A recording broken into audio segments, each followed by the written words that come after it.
Greetings, friends, and welcome to our third installment of 6 in ChurchWise series, Resilience in Ministry. My name is Brian Foreman. I'm the Executive Director of the Campbell University Center for Church and Community, and we are so honored that you've chosen to spend a part of your day with us watching these videos. The theme for this installment is spiritual formation, and I have to admit that the first two in this series, Leading Change and Self-Care, were far easier resilience pieces for me. Those two are in my wheelhouse, and as strange as it is to admit as a minister, attending to my own spiritual formation has always been a struggle.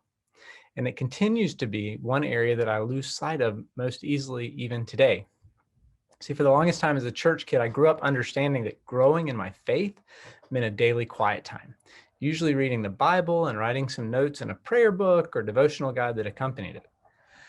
I was terrible at it. I was so bad at it that there were times when I felt like I couldn't possibly talk to God, much less grow closer to God.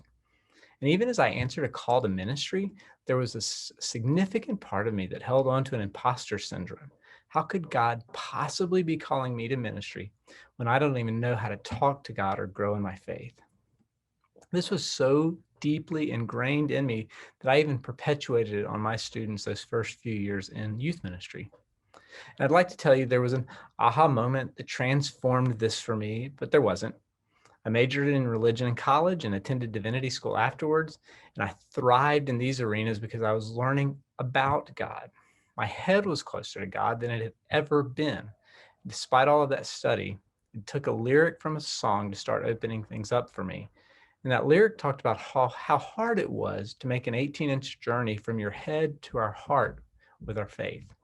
And so while it wasn't an aha moment, it did start opening up some other spaces for where God and I could do some hard work of spiritual formation.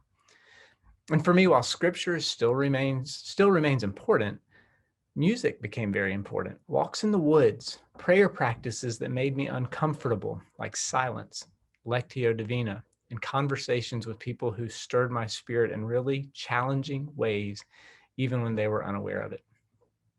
Perhaps it's the discomfort that comes from time spent with each of our presenters this month that drew me to their participation. First, you're going to meet from Dr. Lloyd Allen, the Sylvan Hills Baptist Church Chair of Baptist Heritage and Professor of Church History and Spiritual Formation at McAfee Theological School. During his years as a student, he worked as an aide on the psychiatric ward, did clinical pastoral education in the emergency room, and served as an ecumenical campus minister at a Roman Catholic college, all while holding a 7-year pastorate at a rural church.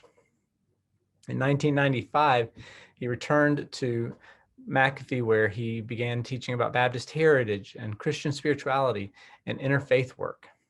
He's published a number of works on Maryland and Delaware Baptist and another book about faith development in crises called Crossroads in Christian Growth. Off campus, Dr. Allen is also a frequent member of the Academy for Spiritual Formation and was executive director of the W.H. Whitsitt Baptist Heritage Society for over a decade. Dr. Allen will then be followed by the Reverend Dr. Fatima Salah, who was born in Brooklyn, New York, to a Puerto Rican and Malaysian mother and an African-American father. She's the eldest of 7 and received her PhD in Mass Comm from the University of North Carolina at Chapel Hill. She also earned a master's degree from Syracuse in public communication and a second master's in divinity from Duke University. She's also served as a missionary in Campinas, Brazil. She's married to Eric Sorensen, and they have 4 children, Micah, Xavier, Ronan, and Zora Grace. She's a founder of A Certain Work, an organization dedicated to educating on issues of faith, diversity, equity, and inclusion. And her passion is the messy work of restoring humanity through empathy, justice, and kindness. If at any point you don't think you have time for spiritual formation, come back to this video and just listen to what I described about these 2 presenters. They're busy people, and they pay attention to their spiritual formation as well. You're going to be challenged by the 2 of them. You'll also be encouraged. You'll be reminded of the goodness of God, and you'll be invited into a deeper fulfillment of the beautiful relationship with our Creator, not just to one whom we serve. Our previous installments about leading through change and self-care are still available to you and can be found on the ChurchWise webpage. We welcome your participation, and we hope that you'll connect with us through our newsletter and our Facebook page to keep up to date with how we're trying to support you and your congregations. But for now, friends, on to Dr. Allen. Be well.